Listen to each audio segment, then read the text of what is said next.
So let's start out with a definition of economics in general. I would be ashamed if a person took economics from me and somebody asked them for a definition, they couldn't give a real succinct definition. So I'm going to give you a definition that gives you full credit and only 4 words long. I'm trying to help you here. It's only 4 words long. So the definition of economics in general is human action under scarcity. Human action under scarcity. And secondly, there are 2 different flavors or 2 different branches of this thing called economics. The one that historically came first is microeconomics. Micro means very small. And we're studying human action under scarcity. So with microeconomics, we're studying the decisions of the smallest economic actors in the economy. We're talking about an individual or a family or a firm or a nonprofit. So microeconomics, what we call microeconomics now, really began historically prior to the branch of economics that this class is about, which is macroeconomics. Macro means big. Macroeconomics began, or really came on the scene about the time of the Great Depression. And the Great Depression for America spilled over into Europe. It was kind of a world thing rather than just a United States thing. And it turned into its own branch of economics because the heart of microeconomics, which is supply and demand graphical analysis, didn't seem to answer the pressing economic questions of the day. And so there were some economists, primarily one economist which you've already heard the name of already, John Maynard Keynes, from which we get the term Keynesianism. John Maynard Keynes came up with some very unusual and I'll say revolutionary views to explain why the microeconomic ideas, and they didn't call them microeconomic ideas at the time, why those microeconomic ideas did not seem to apply to the problems of this very severe economic downturn. People were rightly afraid during the Great Depression because things went south, went bad, so bad, there were so many people laid off, and there were so many people who had their bank accounts closed out, and there were so many people who lost their jobs with no prospect of getting jobs, that people were afraid that the economy itself could go all the way down to the Stone Ages again, and we could lose civilization as we knew it. And so when people cannot make sense out of what's going on around them, we'll entertain ideas, any crazy idea that will help us make sense out of something that it doesn't make sense with the way we understand the world now, so give me your crazy idea. It might be better than the one that everybody's talked about before. And that's really the birth of what we call macroeconomics. And so there's a revolutionary sea shift change in perspective between microeconomics and macroeconomics, so much so that we could call it a revolution in thinking. On that term revolution, if we go from a Democratic president to a Republican president, and there were a lot of different policy changes, would that be a revolution? Do you think that'd be a revolution? Probably not. We talk about a revolutionary war. A revolution means, well, let me give you another illustration. What if the head of the Joint Chiefs of Staff of the military get on the television and say this country's in a mess and Congress is gridlocked and the president is an incompetent boob. Things are just going to schmutz. And we've got to make a change, and we can't change the present system. It's broken. So as of right now, me and my military advisors are now in charge of everything. So there's a new regime, and all the old laws, all the old systems go out the window, and we're going to start with a brand new system. Is that a revolution? That's a revolution. That's a revolution. So we're talking about microeconomics being a revolution. We're talking about taking some ideas that we thought were absolutely true, and we said, wait a minute, no. You've got to set it all aside, and we've got to rethink this thing with brand new presuppositions from the ground up. Now that's a revolution. So that's why there's two branches here. Prior to what we call microeconomics as a body of knowledge, there were a group of people called the classical economists. I'll give you a few names just for reference sake. We'll be talking about Adam Smith here in a minute, but Adam Smith is really like the beginning, the primary man's name that's associated with the science of economics. He was a professor of moral philosophy, because we didn't have economics at the time. And another classical economist, and I'll just throw out maybe three more names, Thomas Malthus, who happened to be a clergyman, or John Stuart Mill and David Ricardo, both well-known philosophers in their own right, and a guy named Karl Marx, if you've heard of that name. Those would all be classified as labeled as classical economists, even though their views were radically different, because they all came from this old, what I'm calling microeconomic standard way of perceiving things. Next is kind of probably a warning. Let me jump down to this one. Yeah, question? Could you run over the names again one more time? Sure. I mentioned Adam Smith, which I'm going to talk to again right here, Adam Smith.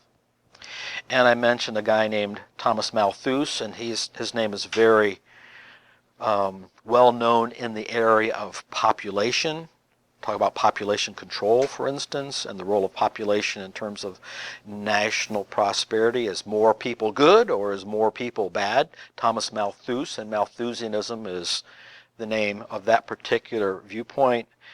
Then two philosophers, John Stuart Mill and David Ricardo, which we'll be talking about a bit later in this, hopefully yet tonight. We'll be talking about those two gentlemen. They were philosophers. And then Karl Marx. Now again, Karl Marx would see himself more as a social philosopher than as an economist per se, and that's why I'm lumping them in as names, very early names of economists that we'd call the classical economist. When you hear that word classical, does anybody have an idea what comes to your mind when you say the word classical?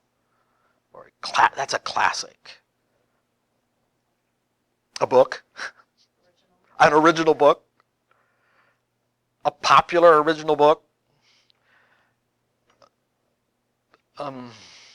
A book that's still being talked about today. Let me go a different direction with that. I'm not much of a dancer, but I'm told that if you want to be a good dancer, what is that stuff they do in the street? What's that called? Street dancing or something? You guys are looking at me like I don't know. I don't know the name of it. Anyway, whatever kind of dancer you want to be, if you start out with ballet, that's a good foundation for any other kind of dance, because ballet is classical. It makes you do not all the things that you need to do all the other kinds of dancing, and not very many people want to pay money to go watch ballet. You might be odd out here. But ballet is used sometimes to condition professional football players, because they got to be agile, and it forces you to be very agile. So if you want to do that, sometimes you have to start with the classics, even though you might not like that kind of dance, or classical music, even though you don't like that kind of music, because it forces you to learn all these different styles, which makes you more capable of going into country, western, hip-hop, modern, whatever kind of music, country music that you want to go into. You find a lot of musicians will start out being trained classically before they go into their own particular discipline. So when we talk about the classical economists, we're talking about the foundation economists, the ones that have basic principles that we still think about and use and talk about today. Let me jump to this one, then we'll go back to this one. Macroeconomic theory, an idea of how things work. And then policy, whenever you see this word policy as in economic policy, we're talking about taking an economic idea and enacting a law based upon that idea. And that's called economic policy. Now, when we have policy and we're making law, then we're going to have to enforce that law, and it's going to be debated in some sort of political arena, and that's called politics. Highly debatable, politics. You get emotions flying on both sides. So I wanted to bring this up early in the course because the relationship between macroeconomic theory and macroeconomic policy and politics, they're all kind of just morphed together. Ideologically, we could say economic theory is over here, and what politicians do in regard to their belief about the economy and making laws is over here. But in between here, between theory and practice, we have this policy. And it is a gray, murky area with no clear demarcation of we're leaving theory and we're going into policy, and now we're into politics, which is highly debatable, highly disputable. And that's just the nature of the case. We're going to be talking about controversial ideas in this class. We're going to talk about them all the way from the theory behind it to the policies that came out of it to the politics and the way that we run our life because of that. And this middle land here is not clear and divided. It just bleeds, they bleed over into each other. Now let's talk about the beginning of economics with a famous man who wrote a famous book in a famous year that contained a famous metaphor. So the study of economics, the academic study of economics, began with a guy named Adam Smith. Adam Smith. And the book was called The Wealth of Nations. And he wrote it in a famous year, 1776, a revolutionary year. And inside that book, there is this metaphor called the invisible hand. And the invisible hand carries into modern textbooks as a synonym for the price mechanism. If something has a very high price, we don't buy very much of it. Has a very low price, we'll use it up. We don't really care very much because it doesn't take much out of our budget. And so the price mechanism, to a very large degree, guides our economic decisions. And that's why it's called an individual hand. An invisible hand.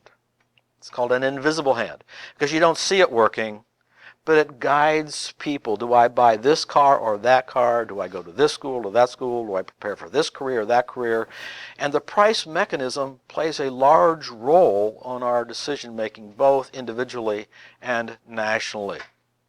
The entire title of the book is an inquiry into the nature and causes of the wealth of nations.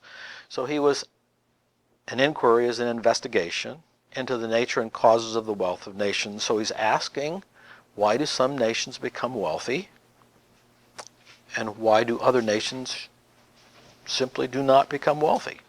Why is that? And so that is kind of an undergirding theme, and he was saying this invisible hand is one of the key elements that causes the macro economy, the nation as a whole, to grow and prosper in comparison to other nations that do not grow and prosper. We're going to take a break with this, and we're going to come back shortly with our next session talking about the logic of learning. The logic of learning. Before we leave this, any questions on this before we go into the next session? Okay, good.